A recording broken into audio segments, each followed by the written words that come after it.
بسم الله الرحمن الرحیم. ورځ د جمعې ده او ماښامې ټیم دی او زمونږه خوږ ملګری پیر قایل بغرزي صاحب چې د شاعرانو په دغه کې هم معروف کس دی. تاسو ته د شعرونه غزلین تاسو اورېدلي دي او خفه نه شئ زما دا ژبه لږ وښویه د خو دا د دې وجې نه چې زما موډ بل طرف ته چې دا ریکارډینګ موډ دی خو دا لایو دی. بخښنه غواړم پیر قایل صاحب ته خواست کوم چې هغه تاسو ته په خپله تعارف او د غزلو مطابق خبرې وکړي. دا مزه خبرې کوم. بسم الله الرحمن الرحیم. السلام علیکم ورحمۃ اللہ وبرکاتہ. زما ډیرو ګرانو محترمو قدرمندو عزتمندو ملګرو پښتنو ګلونو ګلالو، ستاسو د مینې ستاسو د محبت ډیره مننه. په خصوصیت سره د خپل ملګري د پیر فضل خالق ډیره شکریا ادا کوم. دوی ماته د 2 هفتو نه ویلو چې یاره تاسو راشئ یو لایو پروګرام به وکړو، ګپ به ولګو. او دا زما د وړوکوالي ملګری هم دی، زما په کاروبار کې رومېټ پاتې شوی دی، زما سره ډیر زیات تب هم لګي او دا د څه تعریف محتاج هم نه دی ځکه چې دوی خوشحاله اوسي. دوی تاسو ته خپل پروګرامونه لایو شکل کې او دغسې ډیر شریکوي، ویډیو هم او دغسې سیاسي غیر سیاسي. دا یو سماجی یو کلتوري یو سماجی شخصیت دی او زه د مننه کوم چې زه راغوښتی یم. زموږ سره ملګري هم ناست دي، د دوی مطالبه ده چې یاره زموږ سره کلام شریک که. نو په ډیره مننه سره د دوی چې دوی راغوښتم او چې کلام رانه غواړي، نو زه خو غواړم داسې چې څوک ووایي نو چې موږ ورته خپل کلام ووایو او دا خو موږ لیکوم د دې خپلو ملګرو دپاره. نو ستاسو په حضور کې به اوس کلام پیش کوم او د دوی یو ځل بیا ډیره مننه، د دوی د ادبي پیج او د دې سماجي پیج د دې کلتوري پیج ډیره مننه چې دوی پکې ماله مقرره کړله د څه ویلو دپاره. نو زما ګرانو خوږو درنو ملګرو، داسې یو غزل مې لیکلی دی. دا بله ورځ احمد رسول سره په ګاډي کې روان وم، نو نن سبا چې څنګه د سعودي عرب دا حالات دي نو هغه څه خبرې کولې چې یاره دا حالات کم حد ته ورسېده. نو ما باندې پکې سوال وکړو چې یاره په دې کې زمونږ هم څه قصور دی، که نه دا د حالاتو قصور دی. نو ما ورته خاندله، ما ورته وویل یاره مې زه به ستا د دې خبرې په جواب کې داسې ویم چې تندیه خواره دا دې څه وکړله. هسې مې داسې یو خبره وکړه، بیا مې د هغې نه کلام جوړ کړو. هغه خبره یو قسم احمد شو، کلام شو. نو زه کلام طرف ته راځم. ملګرو کلام څه داسې دی: تندیه خواره دا دې څه وکړله، تندیه خواره دا دې څه وکړله چې خوښ مې نه و تا هغه وکړله. تندیه خواره دا دې څه وکړله چې خوښ مې نه و تا هغه وکړله. څه په چل چل دې په غم واړولم، څه په چل چل دې په غم واړولم، خلکو مې ځکه تماشه وکړله. تندیه خواره دا دې څه وکړله. بل یو شعر دی وایي: حالاتو خود د غم بټۍ ګرمه کړه، حالاتو خود د غم بټۍ ګرمه کړه، ما د حق چغه په ښکاره وکړله. حالاتو خود د غم بټۍ ګرمه کړه، ما د حق چغه په ښکاره وکړله. او بیا به د تورو تیارو نه ویرېږم، بیا به د تورو تیارو نه ویرېږم، که ستا په زلفو کې مې شپه وکړله. مننه مننه. بیا به د تورو تیارو نه ویرېږم، که ستا په زلفو کې مې شپه وکړله.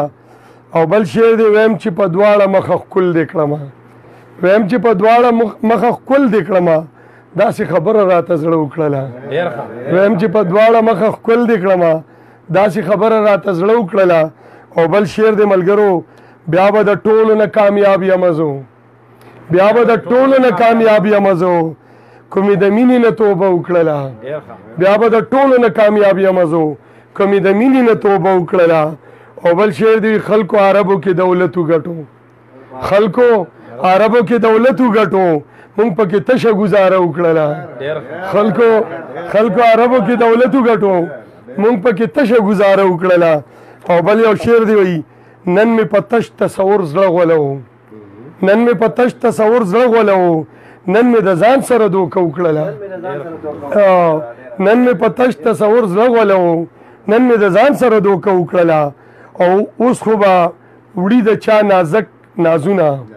اوس خو به وړي د چا نازک نازونه زړه مې د غم سره رشته وکړله اوس خو به وړي د چا نازک نازونه زړه مې د غم سره رشته وکړله او بل یو شعر دی د حسن باغ یې په رقیب تاله کړو د حسن باغ یې په رقیب تاله کړو بیا یې په ما باندې دعوه وکړله د حسن باغ یې په رقیب تاله کړو بیا یې په ما باندې دعوه وکړله چې ما ویل درته مین یم پتا چې ما ویل درته مین یم پتا څنګه په جار دې راته نه وکړله چې ما ویل درته مین یم پتا څنګه په جار دې راته نه وکړله او بل شعر دی وایي نصیبه دلته خو دې غر کړم که نه نصیبه دلته خو دې غر کړم که نه چې منزل راغې ما دمه وکړله رقیبه دلته خو دې غر کړم که نه چې منزل راغې ما دمه وکړله او د اسمان ستوري به هم راوړم درله د اسمان ستوري به هم راوړم درله خو دې په مینه راته ښه وکړله د اسمان ستوري به هم راوړم درله خو دې په مینه راته ښه وکړله خوږې خبرې مې ترخې ځکه شوې خوږې خبرې مې ترخې ځکه شوې چې ارمانونو مې لمبه وکړله خوږې خبرې مې ترخې ځکه شوې چې ارمانونو مې لمبه وکړله ملګري پکې راغله او خیر دی که څوک ملګري پکې راشي چې د زړه غلا مې ور معلومه شوله شعر دی وایي چې د زړه غلا مې ور معلومه شوله جینۍ د مار غوندې چجه وکړله چې د زړه غلا مې ور معلومه شوله جینۍ د مار غوندې چجه وکړله او زما رښتیاو ته یې دروغ وویل زما رښتیاو ته یې دروغ وویل په دې خبره مې غوسه وکړله زما رښتیاو ته یې دروغ وویل په دې خبره مې غوسه وکړله او زما اوده زړګی دې سم راویښ کړو زما اوده زړګی دې سم راویښ زما اوده زړګی سم راویښ کړو زما اوده زړګی سم راویښ کړو چا ځواني مرګ چرته ټپه وکړله مننه مننه مننه وایي زما اوده زړګی سم راویښ کړو چا ځواني مرګ چرته ټپه وکړله او بل شعر دی وایي چې د جمهور په مانه نه پوهېدل چې د جمهور په مانه نه پوهېدل ما ورته ځکه ترجمه وکړله چې د جمهور په مانه نه پوهېدل ما ورته ځکه ترجمه وکړله او د پښتني وینې غورځنګ یې ښودو د پښتني وینې غورځنګ یې ښودو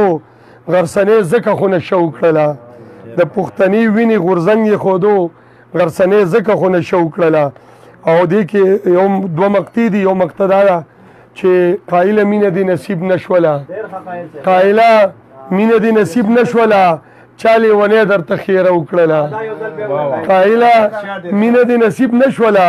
چا لیونی درته خیره وکړله او قایله ګرځه لیونی په غرونو قایله ګرځه لیونی په غرونو چې کلیواله دې د غره وکړله قایله ګرځه لیونی په غرونو چې کلیواله دې د غره وکړله تندي خوار شي دا دې څه وکړله چې خوښ مې نه و تا هغه وکړله مننه ستاسو ډېره مننه ډېره مننه ډېره مننه جی ډېره مننه ښه ده وباد اوسه ډېره مننه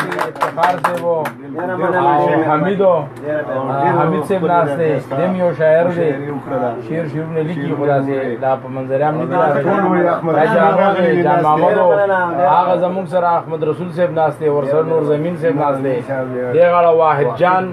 عرف جانان ناست دی او د دم غزلې دي خو بس لا دغه د مرګ نه بعد د بعضې شاعر هغه شاعر راوځي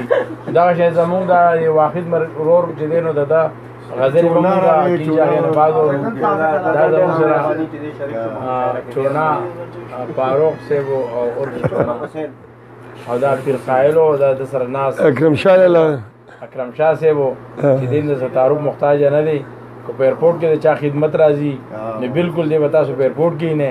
کو په امبیسی کې د چا څه خدمت راځي دی په امبیسی کې نه او ان شاء الله د خپل پیج دی تاسو لیدلې دي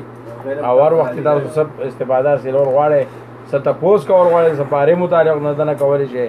هر سرکاري ادارو متعلق څه تپوس کولی دا نه بالکل کوي دا پیر خیر شي ډیره مننه جی ډیره مهرباني زو تاسو پردن ډیره شکریا ادا کوم تاسو زمانہ وخت دی او تاسو مال خپل قیمتي وخت راکو ما تاسو سره خپل خیالات او خپل شاعري شریک کړل چې بیا هم تاسو وایي بیا هم تابعدار یم خادم آباد اوسې دعاګانو کې مې یاد ساتئ د الله په امان ډېره مننه د ټولو ملګرو او انشاءالله چې د به پروګرام مونږ ریکارډډ موډ کې به کوو انشاءالله تاسو ته به زه یو دغه په یوټیوب او په فیسبوک باندې نشر کوو انشاءالله تاسو به واورئ ډېره مننه السلام علیکم